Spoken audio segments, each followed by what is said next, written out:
Hello and welcome back to this video tutorial series from BlenderCookie.com on modeling the car. In this section, we're going to take things a little bit differently, and with the car, and well, frankly with any car, but particularly with a sports car such as the Porsche that we've been modeling, it is a huge undertaking to model. And with that, it's very hard to fit all of this within a single tutorial series.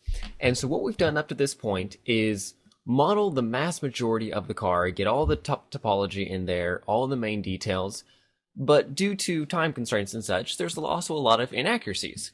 And so what we're going to do in this section is I'm going to go ahead and point out a lot of the inaccuracies, and then I'm actually going to speed up the recording and finish it off in time-lapse to go through and using all the same techniques that we've learned and that I've showed you throughout this entire series. I'm going to take those same techniques and apply them to modifying the car, tweaking it all over the place, and attempting to make a more realistic or accurate representation of the subject matter. And so starting out, let's go ahead and switch over to our reference here. And you can see a couple of things. For one, let's go and take a look at the mirror, and you'll notice that our mirror is very boring, very simple, the shape is wrong, and we're missing all of this detail in here. It's also solid all the way through. So that's one area that we need to fix. Next, you'll notice that there's a seam in the metal right along here on both sides of the headlight, and we don't have anything like that along there. Then you also notice that the shape along here, this curve down the hood should be continuous, whereas on ours, you can see that while it's continuous, this is a bit low, and so we'll raise that up.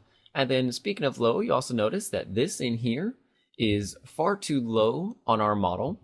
The bottom of this edge should be right in with the bottom of this, and right now, well, it's fairly close, but this shape and these shapes are definitely off, particularly when viewed from the side. You know, this should come back quite a bit further, whereas here it does not. And so I'm going to go ahead and tackle as many of these areas as I can in a time-lapse section to create a more accurate model from what we've been working on.